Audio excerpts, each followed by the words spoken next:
I was standing on my front porch, coffee in hand, when I saw the yellow Volkswagen Beetle pull up to the curb with the kind of aggressive determination that made my stomach drop. The car door opened, and out stepped Brenda Morrison, president of the Ridgewood Estates Homeowners Association, clutching a clipboard like it was a weapon. Her perfectly highlighted blonde hair bounced as she marched up my walkway in her crisp white caprice and floral blouse, her lips already pursed in that expression of perpetual disapproval I had come to know too well. "Mr. Reynolds," she called out, her voice sharp enough to cut glass. "We need to discuss the condition of your property immediately." I set my coffee down on the porch railing of my 1887 Victorian home and crossed my arms. "Good morning to you too, Brenda. What seems to be the problem?" She stopped at the bottom of my porch steps, her sensible white sneakers planted firmly on the brick pathway. "The problem, Aaron, is that your house is becoming an eyesore to the entire neighborhood. The paint is peeling, there are loose shutters, and frankly, it looks like it belongs in a horror movie, not in Ridgewood Estates." I felt my jaw tighten. I had bought this house in Charleston, South Carolina, 3 years ago specifically because of its historic value. It was one of the original homes in what was now the Ridgewood Estates subdivision, built long before any HOA existed. When developers had built around it in the 1980s, my property had been grandfathered in, meaning I technically fell under HOA jurisdiction for some things but had special protections for others. "Brenda, this is a historic property. I'm in the middle of a historically accurate restoration. The Charleston Historic Preservation Society is overseeing the entire project." She waved her hand dismissively. "I don't care about some society. What I care about is property values. Your house is bringing down the entire neighborhood's worth. I have 3 potential buyers who have passed on houses on this street specifically because of your property." "Do you have that in writing?" I asked, already knowing the answer. Her face flushed slightly. "That's not the point. The point is that the HOA board is prepared to declare your property a blight if you don't make immediate improvements." My blood ran cold. A blight declaration could lead to fines, liens, and potentially even forced sale of the property. "You can't do that.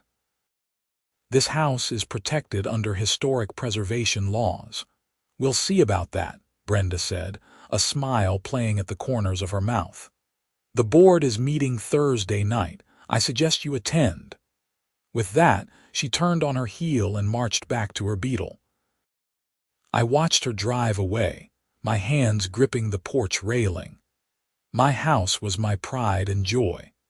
When I had first seen it, I had fallen in love with the ornate gingerbread trim, the wraparound porch, and the tower room on the 3rd floor. Yes, it needed work, but I was doing everything by the book, working with contractors who specialized in historic restoration, using period-appropriate materials, and following every guideline set forth by the Preservation Society. I pulled out my phone and called my best friend, Marcus Chen, who happened to be a real estate attorney. "Marcus, I need your help. The HOA is threatening to declare my house a blight." There was a pause on the other end. "Aaron, they can't do that without cause. And with your historic protections, they would be on very shaky legal ground." "That's not stopping Brenda Morrison from trying," Marcus sighed. "Brenda Morrison. I've dealt with her before on another case. She's relentless when she gets something in her head. Listen, forward me any documentation you get from them and I'll review it. Don't sign anything, don't agree to anything, and definitely attend that board meeting." I planned to. The next few days passed in a blur of anxiety. I contacted the Charleston Historic Preservation Society and spoke with their director, Eleanor Patterson, a woman in her 60s who had dedicated her life to preserving the city's architectural heritage. "Mr. Reynolds, your restoration is exemplary," she assured me over the phone. "You're following every guideline we've set. I'll prepare documentation of your compliance and the historic significance of your property. This should help your case considerably." Thursday evening arrived too quickly. I dressed in khakis and a button-down shirt, gathered my folder of documents, and drove to the Ridgewood Estates Community Center. The building was a bland, modern structure that looked like every other suburban community center in America, all beige siding and large windows. Inside, about 30 residents had gathered in the main meeting room. Folding chairs faced a long table where Brenda sat flanked by 4 other board members. I recognized Patricia Hoffman, the vice president, a thin woman with severe dark hair pulled back in a tight bun. Next to her sat Gerald Whitmore, the treasurer, a portly man in his 50s who always seemed to be sweating. The secretary was Jennifer Talbot, a nervous-looking woman who kept pushing her glasses up her nose. The final board member was Craig Donnelly, the only one who had ever seemed reasonable in my limited interactions with the HOA. I took a seat in the 3rd row, and several neighbors nodded at me sympathetically. Not everyone in the neighborhood shared Brenda's vendetta against my house. In fact, many of them had complimented the restoration work. Brenda called the meeting to order with a sharp rap of her gavel. They went through the usual boring business: approval of last meeting's minutes, financial report, discussion of landscaping contracts. Then Brenda's eyes landed on me. "Now we come to new business. Item 7 on tonight's agenda: the property located at 1847 Magnolia Lane, owned by Aaron Reynolds." She stood up, and I noticed she had prepared what looked like a PowerPoint presentation. A screen descended from the ceiling, and suddenly photos of my house appeared, taken from angles that made the peeling paint look worse than it was, that highlighted every imperfection. "As you can see," Brenda began, her voice taking on a theatrical quality, "this property has been allowed to deteriorate to an unacceptable level. The exterior paint is peeling, shutters are hanging loose, the front steps show signs of rot, and the overall appearance is one of neglect and abandonment." I raised my hand. "That's not accurate." "You'll have your turn to speak, Mr. Reynolds," Brenda said coldly. As I was saying, the board has received numerous complaints from neighbors about this property. It's affecting property values and the overall aesthetic of our community. Under Section 12.4 of the HOA bylaws, the board has the authority to declare a property a blight if it falls into significant disrepair, and the owner fails to remedy the situation within a reasonable time frame. She clicked to the next slide, which showed the actual bylaw text. I leaned forward to read it, my heart sinking. The language was vague enough that it could potentially be interpreted broadly. "Therefore," Brenda continued, "the board proposes to issue a formal blight declaration for 1847 Magnolia Lane, with a requirement that all exterior repairs and painting be completed within 60 days or face fines of $500 per day and potential legal action to place a lien on the property." A murmur went through the crowd. 60 days was an impossibly short timeline for the kind of historically accurate restoration I was doing. "Mr. Reynolds, you may now present your response," Brenda said, sitting down with a satisfied expression. I stood up, clutching my folder. "Thank you. First, I want to address the characterization of my property as neglected or abandoned. That couldn't be further from the truth. I purchased 1847 Magnolia Lane 3 years ago specifically because of its historic significance. It was built in 1887 by Jonathan Ashford, a prominent Charleston merchant, and is one of the finest examples of Victorian architecture in this area. I pulled out a document from my folder. This is a letter from the Charleston Historic Preservation Society confirming that my property is listed on their registry of historic homes. As such, any exterior work must comply with their strict guidelines for period-appropriate restoration. I cannot simply slap on modern paint and call it done. Every element must be researched. Every material must be authentic to the period. Jennifer Talbot looked interested, but Brenda's expression hadn't changed. I have been working with contractors who specialize in historic restoration. The peeling paint that looks so terrible in those photos is actually the old, non-historic paint being removed so we can properly prepare the surfaces. The loose shutters are being repaired using traditional joinery methods. The front steps aren't rotting. They're being carefully restored using the same heart pine that was used originally. I pulled out more documents. Here are my building permits, all properly filed with the City of Charleston. Here are invoices from my contractors showing ongoing work. Here are progress photos showing the restoration work being done on the north side of the house, which is nearly complete. And here is a timeline from the Preservation Society showing that this type of restoration typically takes 3 to 5 years to complete properly. Craig Donnelly leaned forward. "Aaron, this is all very interesting, but can you help us understand why this has to take so long? I mean, I've seen houses painted in a week." "Because those houses aren't historic properties," I explained. "When you're doing a proper restoration, you can't just cover up problems. You have to address the underlying issues. We discovered that some of the original siding had water damage that needed to be repaired. We found termite damage in several areas that had to be remediated. Every repair has to be done in a way that preserves the historic integrity of the structure. The Preservation Society has to approve our methods and materials every step of the way." "This is all very nice," Brenda interrupted, "but it doesn't change the fact that your property looks terrible right now and is bringing down property values." "Do you have any evidence of that?" I challenged. "You mentioned potential buyers, but you haven't provided any documentation." Brenda's face reddened. "I don't need to provide documentation. It's obvious. Actually, according to HOA law in South Carolina, you do need to provide evidence to support a blight declaration," said a voice from the back of the room. Everyone turned to see Marcus Chen standing in the doorway.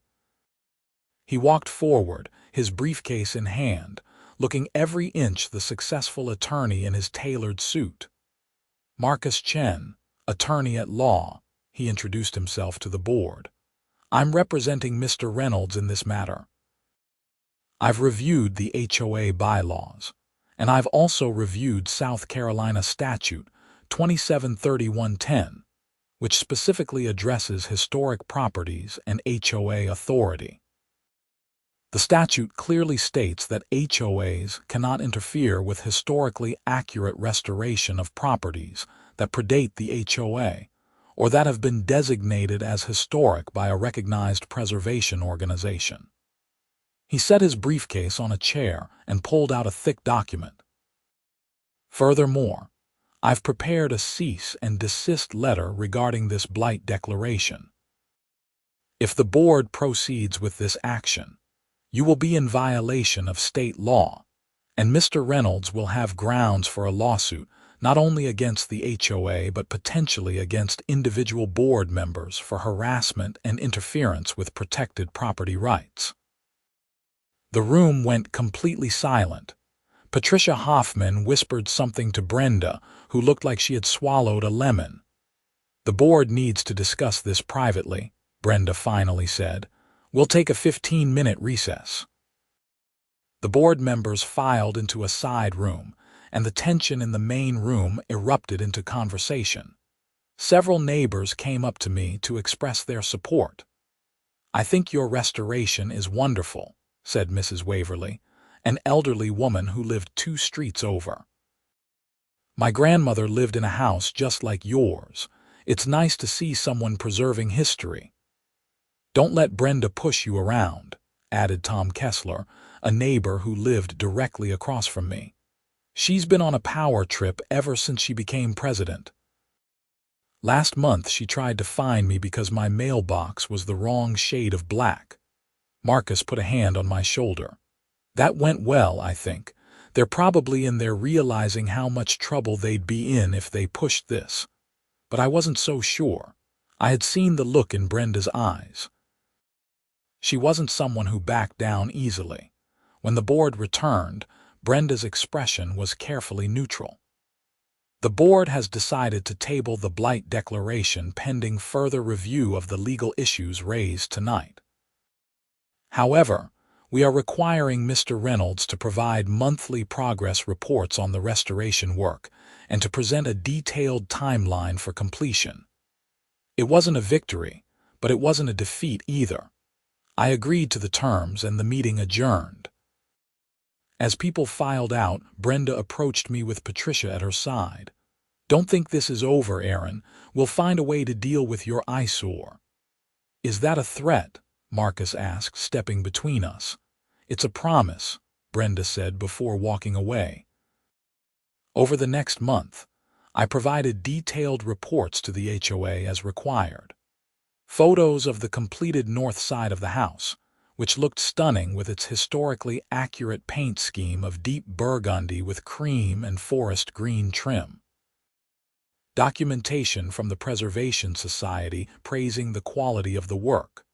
Letters from contractors explaining the timeline for the remaining sides of the house. But Brenda wasn't satisfied. Every report was met with nitpicking questions and complaints. She claimed the burgundy was too dark, that the trim colors were garish, that the restoration was taking too long.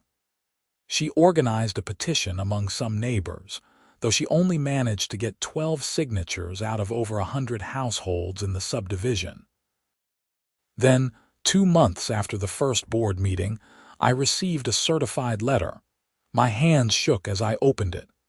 Notice of Blight Declaration and Violation, the heading read. Despite everything presented at the meeting, despite the legal warnings from Marcus, despite the monthly reports, the HOA board had voted to declare my property a blight. The letter detailed a list of supposed violations. Failure to maintain exterior paint, failure to maintain structural elements, failure to complete promised repairs in a timely manner, and creation of a public nuisance. The penalties were severe.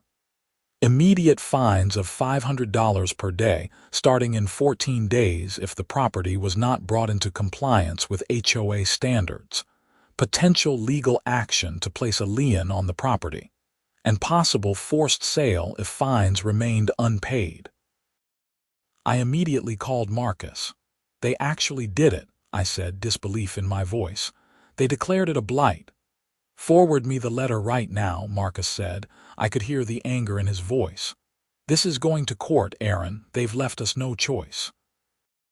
The next week was a whirlwind of legal preparation. Marcus filed a lawsuit in Charleston County Circuit Court seeking an injunction against the HOA's Blight Declaration and requesting damages for harassment and violation of state historic preservation laws. He also filed a motion for expedited hearing given the timeline of the fines.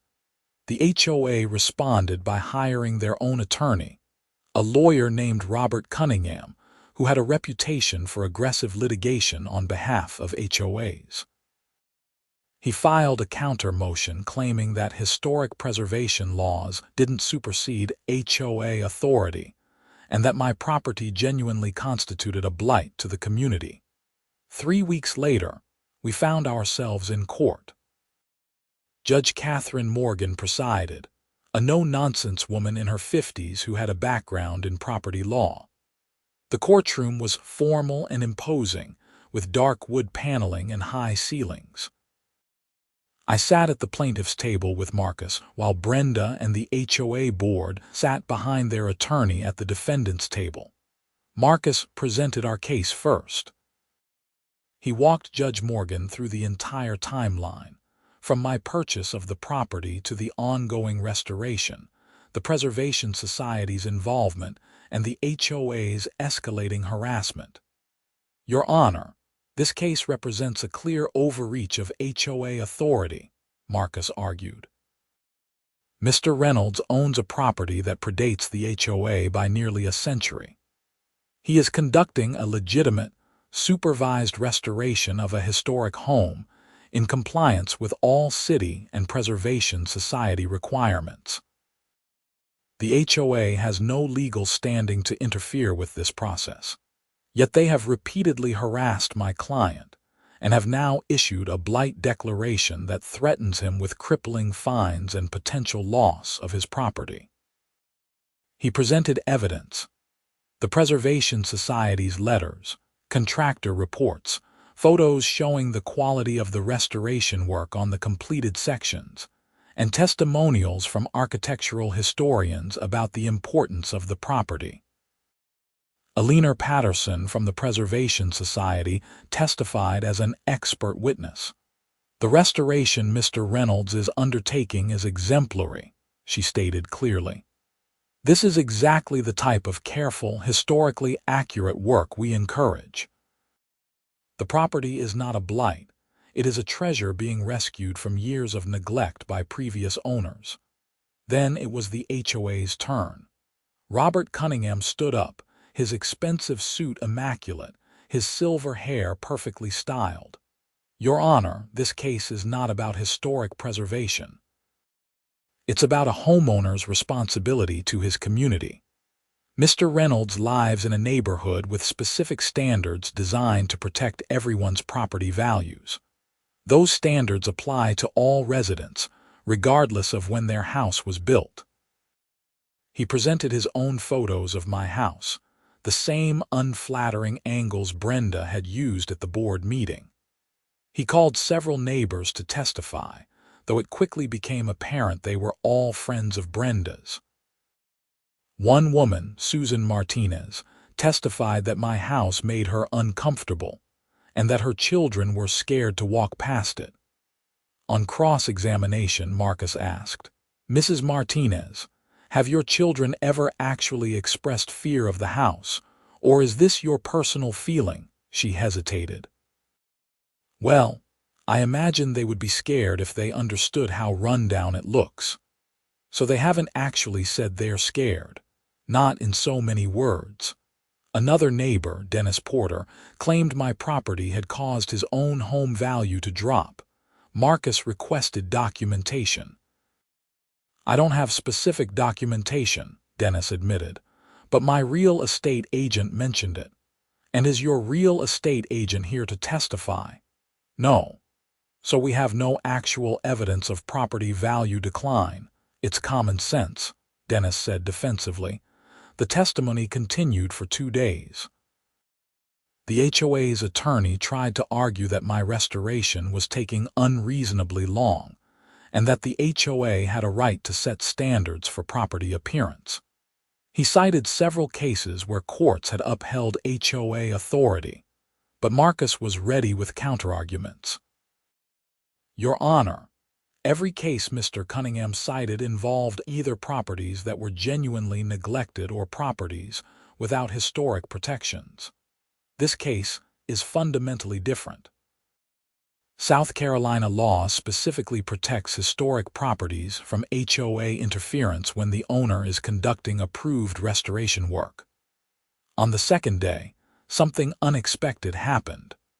During a break, I noticed Gerald Whitmore, the HOA treasurer, sitting alone in the hallway looking miserable. I approached him. "Gerald, are you okay?" He looked up at me, conflict clear on his face. "Aaron, I need to tell you something. This whole Blight thing, it was never really about your house." I sat down next to him. "What do you mean?" He glanced around to make sure no one was listening.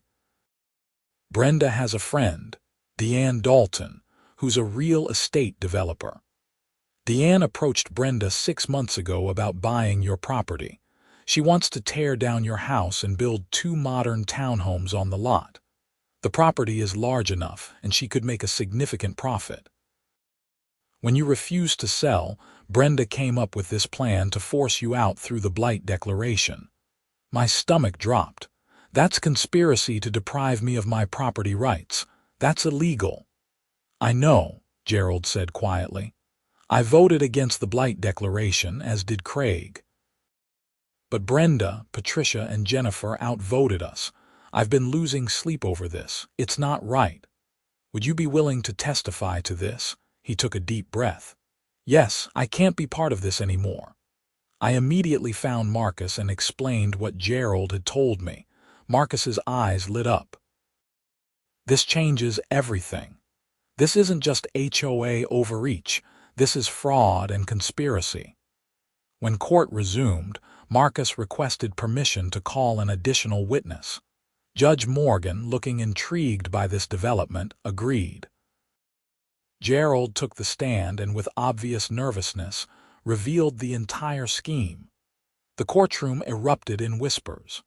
Brenda's face went pale, and she began whispering urgently with her attorney. "Mr. Whitmore," Marcus asked, "do you have any evidence of this arrangement between Mrs. Morrison and Miss Dalton?"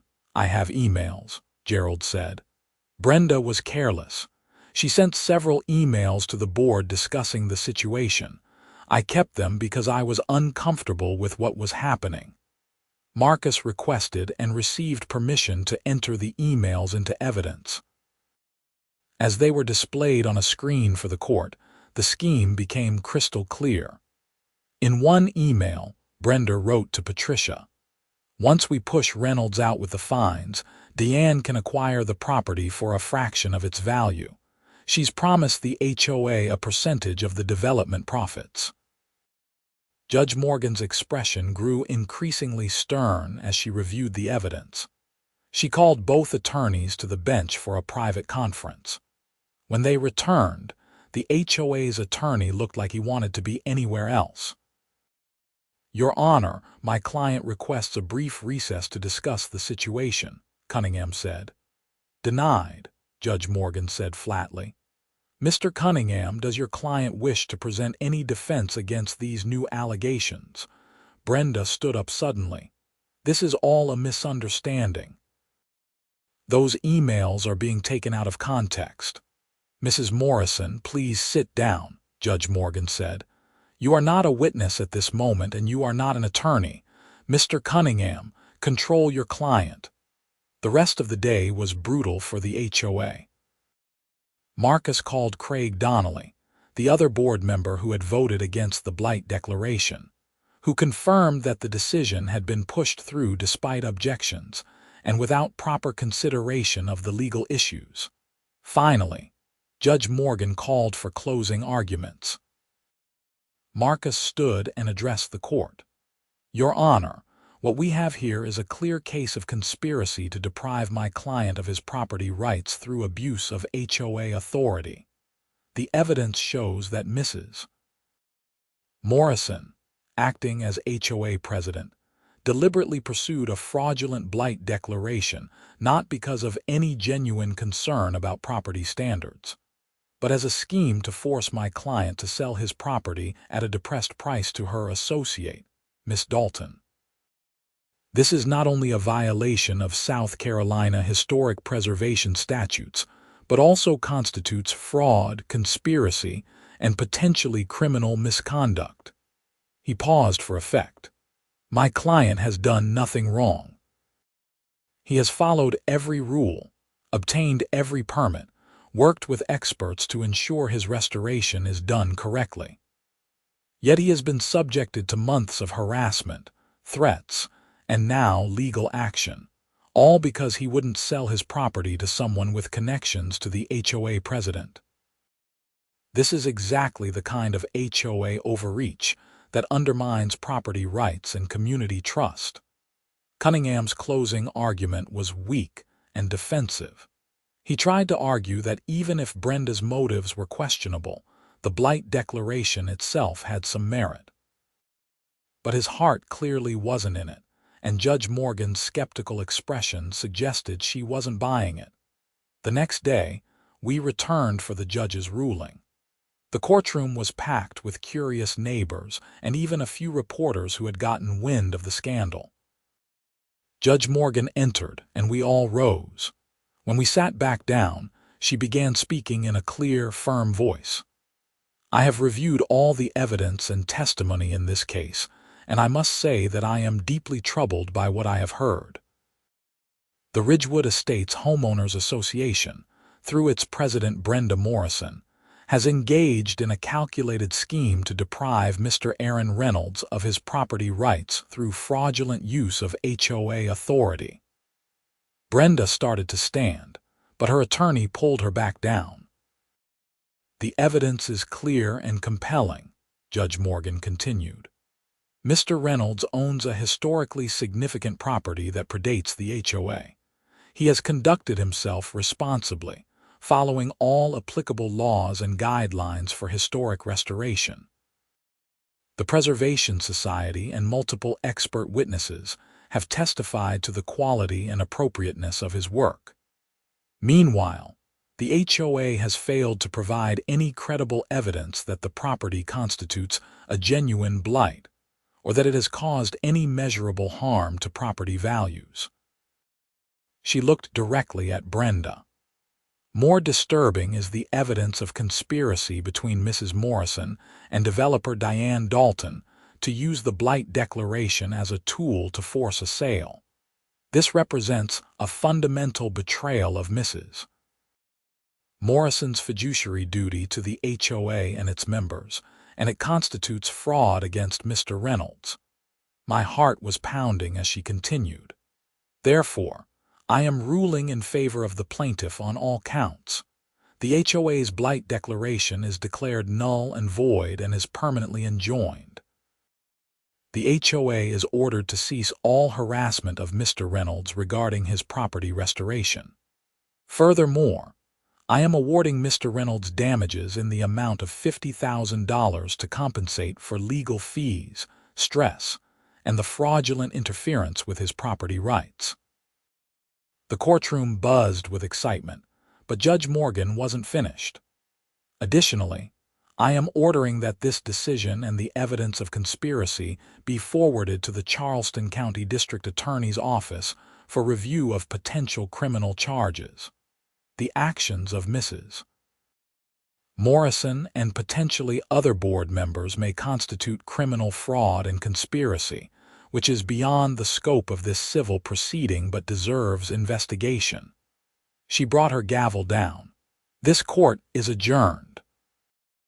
I sat there in shock for a moment before Marcus clapped me on the shoulder. "You won, Aaron, completely." Around us, neighbors were congratulating me, shaking my hand. Tom Kessler was grinning. About time someone stood up to Brenda Morrison. I looked over at the defense table. Brenda was arguing with her attorney, her face red with anger and, I thought, fear. Patricia and Jennifer looked shell-shocked. Gerald caught my eye and nodded slightly. Craig came over and shook my hand. "I'm sorry it came to this, Aaron," he said. "Some of us tried to stop it." "I know, Craig." "Thank you for testifying." Over the next few weeks, the fallout was significant. The story made the local news, and suddenly everyone in Charleston knew about the Ridgewood Estates HOA scandal. Brenda Morrison resigned as president under pressure from the remaining board members. Patricia Hoffman also resigned. Jennifer Talbot stayed on but issued a public apology. The Charleston County District Attorney did indeed open an investigation. It turned out that the conspiracy ran even deeper than we initially knew. Diane Dalton had promised Brenda not just a percentage of development profits, but also a direct payment of $100,000 once she acquired my property. That turned what might have been a civil matter into clear-cut criminal fraud. 3 months after our court victory, criminal charges were filed against both Brenda Morrison and Diane Dalton. They were charged with conspiracy to commit fraud, attempted extortion, and abuse of fiduciary duty. The case didn't go to trial. Both women accepted plea deals. Brenda received 2 years of probation, 500 hours of community service, and a permanent ban from serving on any HOA board. Deanne received a similar sentence plus a hefty fine. As for me, I used the $50,000 in damages to accelerate the restoration work on my house. With the HOA off my back, I was able to focus entirely on the project. The Preservation Society featured my home in their annual Historic Homes Tour, which brought attention to the importance of preserving Charleston's architectural heritage. The west and south sides of the house were completed by fall, and the final side was finished the following spring. The transformation was stunning. The burgundy, cream, and forest green paint scheme highlighted every detail of the Victorian gingerbread trim. The tower room, with its restored windows and decorative shingles, stood proud against the sky. The wraparound porch, with its ornate brackets and turned posts, looked exactly as it had in 1887. The Ridgewood Estates HOA underwent significant changes as well. After the scandal, many residents demanded reforms. New bylaws were adopted that required board decisions to be transparent, limited the president's individual authority, and specifically protected historic properties from arbitrary appearance standards. Craig Donnelly was elected the new president, and he ran the HOA with fairness and common sense. Interestingly, property values in the neighborhood actually increased after my restoration was complete. Several real estate agents told me that buyers were specifically seeking out homes near the beautiful Victorian house, seeing it as a desirable landmark that gave the neighborhood character. I received apologies from some of the neighbors who had testified against me. Susan Martinez stopped by one evening looking embarrassed. "Aaron, I owe you an apology," she said. "Brenda convinced me that your house was a problem, but I can see now how wrong I was. It's beautiful. My kids actually love it now. They call it the fairy tale house." "Thank you, Susan. I appreciate that." Even Dennis Porter, who had claimed his property value had declined, grudgingly admitted that his house had actually sold for more than expected, and the buyer had specifically mentioned the charm of the neighborhood, including my Victorian home. 1 year after the court case, Alina Patterson from the Preservation Society presented me with an award for historic restoration excellence at their annual gala. Standing on the stage at the Francis Marion Hotel, looking out at Charleston's preservation community, I felt a deep sense of satisfaction. "Aaron Reynolds represents the best of what we hope to achieve," Alina said in her introduction. "He didn't just restore a building, he preserved a piece of Charleston's history for future generations, and he did it in the face of significant opposition. His dedication and perseverance serve as an inspiration to all of us who care about protecting our architectural heritage." The applause was warm and genuine. As I accepted the plaque, I thought about how far things had come from that morning when Brenda Morrison had marched up my walkway with her clipboard and her complaints. "Thank you," I said to the assembled crowd. This restoration was never just about me or my house. It was about preserving something that matters, about standing up for what's right even when it's difficult, and about believing that historic buildings have value beyond just their current appearance. Every old house has a story, and I'm honored to be the guardian of this particular story. My house became something of a local landmark. Architecture students from the College of Charleston visited to study the restoration techniques. Couples took engagement photos on my porch. Tour guides pointed it out as an example of well-preserved Victorian architecture. Marcus Chen, who had become an even closer friend through the ordeal, often joked that I should charge admission. "You could make a fortune giving tours," he said one evening as we sat on my restored porch, drinking sweet tea and watching the sunset paint the sky orange and pink. I like my privacy, I replied. Besides, the real reward is just living here, knowing that this house will be standing long after I'm gone, still beautiful, still telling its story. You know, Marcus said thoughtfully, your case has actually set a legal precedent. I've had 3 other attorneys contact me about HOAs trying to interfere with historic property owners. They're all citing Judge Morgan's decision in your case. That made me smile. Maybe something good had come from all the stress and conflict. Maybe other historic homeowners would have an easier path because of what I had gone through. The Ridgewood Estates HOA settled into a peaceful routine under Craig's leadership. The monthly meetings became boring again, focused on actual community issues like street repairs and landscaping contracts, rather than personal vendettas. The neighborhood thrived. Brenda Morrison moved out of Ridgewood Estates about 6 months after her conviction. I heard through the neighborhood grapevine that she had relocated to Columbia, South Carolina. I bore her no particular ill will at that point. She had made bad choices and faced consequences. That was justice. Diane Dalton's development company went bankrupt during the legal proceedings. It turned out that the scheme with Brenda had been part of a larger pattern of questionable business practices. Several of her other projects were investigated, and she eventually left the real estate business entirely. 2 years after the court case, I was finally ready to have a proper housewarming party. I invited the entire neighborhood, the Preservation Society Board, Marcus and his family, my contractors, and anyone else who had supported me through the process.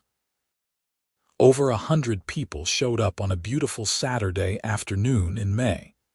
Children ran across the lawn playing tag.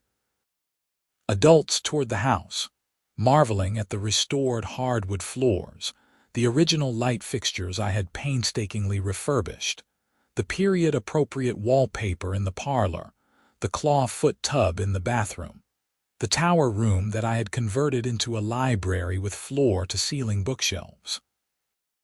"This is absolutely magnificent," Mrs. Waverly said, tears in her eyes as she stood in the front hallway.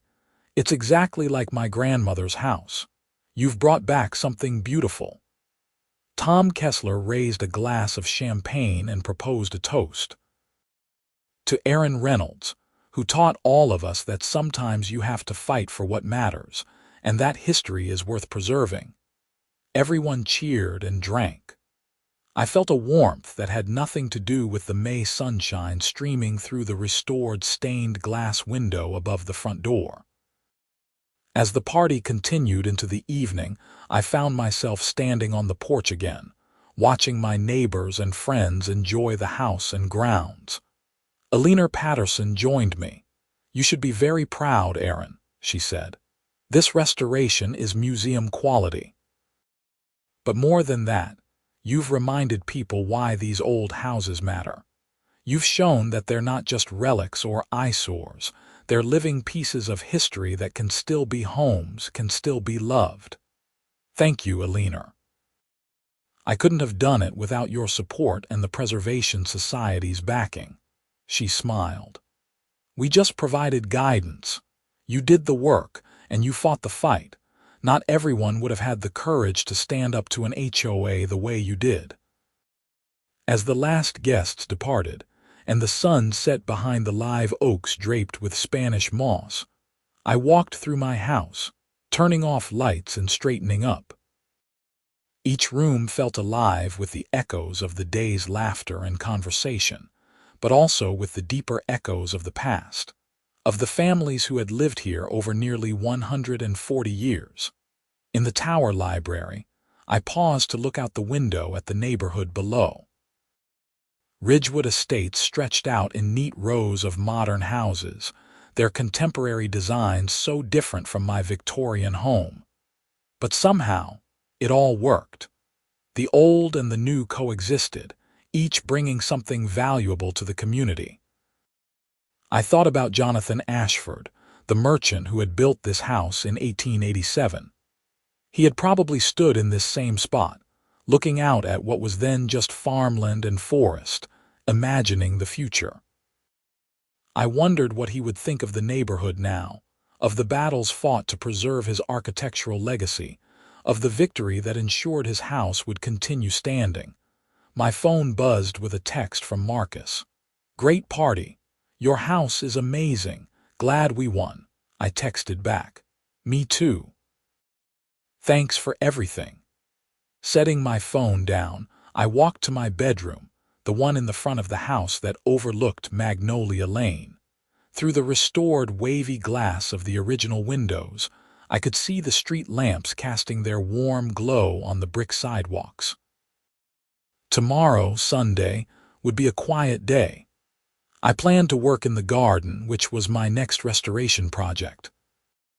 The original Victorian garden had included specific plantings appropriate to the period, and I had been researching what flowers and shrubs would have been typical in the 1880s Charleston garden. Heritage roses, camellias, azaleas, and crepe myrtles would all play a role.